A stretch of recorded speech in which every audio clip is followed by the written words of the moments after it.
ନମସ୍କାର। ଆଜି ବୁଧବାର ମାର୍ଚ୍ଚ 4 ତାରିଖର ଶୁଣିବା ରାଶିଫଳ ମେଷ। ଆଜି ଅନୁକୂଳ ଗ୍ରହସ୍ଥିତିରୁ ଆପଣଙ୍କ ଏକାଧାରରେ କାର୍ଯ୍ୟସିଦ୍ଧି ସଙ୍ଗକୁ ବନ୍ଧୁ ମିଳନରୁ ଖୁସି ରହିବେ। ଦୀର୍ଘ ସମୟ ଧରି ଅପେକ୍ଷା କରିଥିବା କାମରେ ଶୁଭ ସୂଚନା ପାଇ ଖୁସି ହେବେ। କଠିନ ଶ୍ରମ ଏବଂ ଭ୍ରମଣ କାରଣରୁ କ୍ଲେଶ ଭୋଗିବାକୁ ପଡ଼ିବାର ସୂଚନା ରହିଛି। ରୋହିଣୀ ନକ୍ଷତ୍ରର ନିଜ ଲୋକଙ୍କ ସହିତ ଦୂରଯାତ୍ରା କରିପାରନ୍ତି। ବୃଷ। ମିତ୍ରଙ୍କ ସହିତ ଶୁକ୍ର ଗୁରୁ କ୍ଷେତ୍ରସ୍ଥ ହେତୁ ଭାଙ୍ଗି ପଡ଼ିଥିବା ସ୍ୱାସ୍ଥ୍ୟରେ ଆଂଶିକ ଉନ୍ନତି ହେବ। ମୃଗଶିରା ନକ୍ଷତ୍ରର ଶିଳ୍ପ, ବାଣିଜ୍ୟ ଓ ପରିବହନରେ ସମସ୍ୟା ସମାଧାନ ହେବ। ସାମାଜିକ ସ୍ତରରେ ସାହିତ୍ୟ, ରଚନାତ୍ମକ କାର୍ଯ୍ୟରେ ସଫଳତା ପାଇବେ। ସରକାରୀ ସ୍ତରରୁ ପ୍ରତୀକ୍ଷା କରିଥିବା ଖବରଟି ଆଜି ବନ୍ଧୁଙ୍କ ମାଧ୍ୟମରେ ପାଇପାରନ୍ତି। ମିଥୁନ। ପୁନର୍ବସୁ ନକ୍ଷତ୍ର ବିଭିନ୍ନ ବିଷୟକୁ କେନ୍ଦ୍ର କରି ସମସ୍ୟା ଭିତରେ ବୁଡ଼ି ରହିଥିବା କାରଣରୁ ଅନ୍ୟମନସ୍କ ରହିପାରନ୍ତି। କର୍ମକ୍ଷେତ୍ରରେ ଦୁଃସାହସିକ ପଦକ୍ଷେପ ନେଇ କୃତକାର୍ଯ୍ୟ ହେବାରେ ପଦାଧିକାରୀଙ୍କ ସାହାଯ୍ୟ କରିପାରନ୍ତି। ମନରେ ଦୁଃଖ ଭରି ରହିଥିଲେ ମଧ୍ୟ ବନ୍ଧୁଙ୍କ ସମ୍ମୁଖରେ ମନ କଥା ପ୍ରକାଶ କରିପାରିବେ ନାହିଁ। କର୍କଟ। ଚନ୍ଦ୍ର ଏବଂ ଶୁକ୍ର ପାପଗ୍ରହ ଯୁକ୍ତ ଯୋଗୁଁ ଆଜି ଅସୁବିଧା ଭୋଗିଲେ ମଧ୍ୟ କାମ ଅଟକିବ ନାହିଁ। ପାରିବାରିକ ଶୃଙ୍ଖଳା ରକ୍ଷା କ୍ଷେତ୍ରରେ ସମ୍ପର୍କୀୟଙ୍କ ସାହାଯ୍ୟ ଆଶା କରିପାରନ୍ତି। ବନ୍ଧୁଙ୍କ ସାହାଯ୍ୟ ସହଯୋଗରେ ଧର୍ମାନୁଷ୍ଠାନ କ୍ଷେତ୍ରରେ ଯୋଗ ଦେଇ ପାରନ୍ତି। ଅଶ୍ଳେଷା ନକ୍ଷତ୍ରର ମନ ଅସ୍ଥିର ରହିବାରୁ କାମ ସମ୍ପୂର୍ଣ୍ଣ କଷ୍ଟକର ହୋଇପଡ଼ିବ। ସିଂହ। ପ୍ରଶାସନିକ ଆଲୋଚନା ପରିପ୍ରେକ୍ଷୀରେ ସତ କହି ବିରୋଧୀ ହୋଇପାରନ୍ତି। ସୁଯୋଗ ପାଇଲେ ମଧ୍ୟ ସଦ୍ବ୍ୟବହାର କରିବା କାଠିକର ପାଠ ହୋଇପାରେ। ପରିସ୍ଥିତିର ବିଡ଼ମ୍ବନା ଦୃଷ୍ଟିରୁ ସାଧାରଣ କଥାକୁ ଜଟିଳ ଆକାରରେ ଗ୍ରହଣ କରିପାରନ୍ତି। ଉତ୍ତର ଫାଲ୍ଗୁନୀ ନକ୍ଷତ୍ର ସାହିତ୍ୟ, କ୍ରୀଡ଼ା ଓ ରଚନାତ୍ମକ କାମରେ ଉଚ୍ଚ ପ୍ରଶଂସା ପାଇବେ। କନ୍ୟା। ହସ୍ତା ନକ୍ଷତ୍ର କର୍ମକ୍ଷେତ୍ରରେ ଅନ୍ୟ ଦ୍ୱାରା ପ୍ରଭାବିତ ହୋଇ ମରୀଚିକା ପଛରେ ଦୌଡ଼ି ପାରନ୍ତି।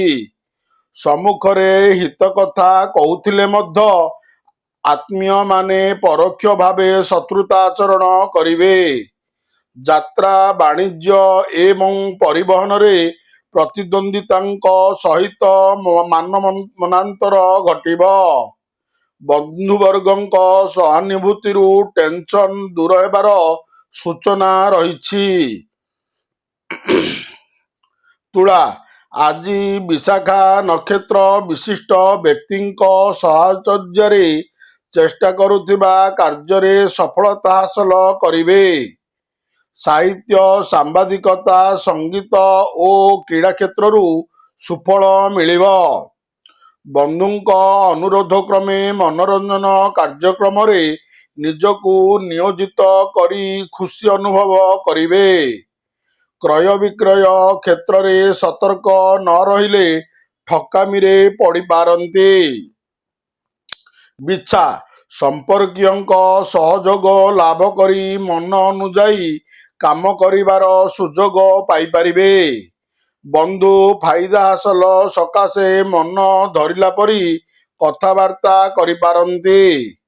ଅନୁରାଧା ନକ୍ଷତ୍ର ସକାଶେ କର୍ମକ୍ଷେତ୍ରରେ ସହକର୍ମୀଙ୍କ ସହ ବିବାଦ ବଢ଼ିପାରେ। ମାଙ୍ଗଳିକ ପାଇଁ ବରାଦ ଅନୁଯାୟୀ ମୂଲ୍ୟବାନ ଦ୍ରବ୍ୟ କ୍ରୟ କରିପାରନ୍ତି। ଧନୁ। ବାରମ୍ବାର ପ୍ରତିରୋଧର ସାମ୍ନା କରିବାକୁ ପଡ଼ିଲେ ମଧ୍ୟ କାମ ହାସଲ କରିବା ସକାଶେ ବିଶେଷ ଅସୁବିଧା ହେବ ନାହିଁ। କିନ୍ତୁ ସ୍ୱାସ୍ଥ୍ୟ ସମସ୍ୟା ଲାଗି ରହିବା ଯୋଗୁଁ ମାନସିକ ସୁସ୍ଥତା ବ୍ୟାହତ ହୋଇପାରେ। ପୂର୍ବଷାଢ଼ା ନକ୍ଷତ୍ରର ଶିକ୍ଷା, ପରୀକ୍ଷା, ସମ୍ପର୍କ ସ୍ଥାପନ, ବାଣିଜ୍ୟ ଓ ବ୍ୟବସାୟ ପାଇଁ ଦିନଟି ଭଲ ରହିବ। ମକର, ଅନୁକୂଳ ଗ୍ରହସ୍ଥିତି ପ୍ରଭାବରେ ମନୋରଞ୍ଜନ ଓ ବିଳାସ ବ୍ୟସନ ପାଇଁ ଆକର୍ଷିତ ହୋଇପାରନ୍ତି। ପରିବାରରେ ଭୁଲ ବୁଝାମଣା ଜନିତ କୌଣସି କ୍ଷେତ୍ରରେ ସ୍ଥିର ନିଷ୍ପତ୍ତି ନେବା କଷ୍ଟକର ହୋଇପାରେ। ମନର ବିକ୍ଷିପ୍ତତା କର୍ମକ୍ଷେତ୍ର ଦୈନନ୍ଦିନ କାମକୁ ଅସ୍ଥିର କରିଦେଇପାରେ। ଧନିଷ୍ଠା ନକ୍ଷତ୍ର ବାକି ଥିବା ଅର୍ଥ ଆଦାୟ କରିପାରିବେ। କୁମ୍ଭ, କର୍ମକ୍ଷେତ୍ରରେ ସମସ୍ୟା ସୁଧାରି ନେବା ସକାଶେ ପ୍ରଯତ୍ନ କରି ସଫଳ ହେବେ। ବନ୍ଧୁଙ୍କ ପରାମର୍ଶ କ୍ରମେ ବ୍ୟବସାୟରେ ନୂଆ କିଛି ଯୋଡ଼ିବାର ଉଦ୍ୟମ କରିପାରନ୍ତି। ମିଳିମିଶି କାମ କରିବା ସାଙ୍ଗକୁ ବିବାଦୀୟ କଥାରେ ମୁଣ୍ଡ ନ ପୂରେଇବା ଭଲ। ଶତଭିଷା ନକ୍ଷତ୍ରକୁ ବନ୍ଧୁ ସାହାଯ୍ୟ ସହଯୋଗର ଦୃଢ଼ ପ୍ରତିଶ୍ରୁତି ଦେବେ, କିନ୍ତୁ କିଛି କରିବେ ନାହିଁ।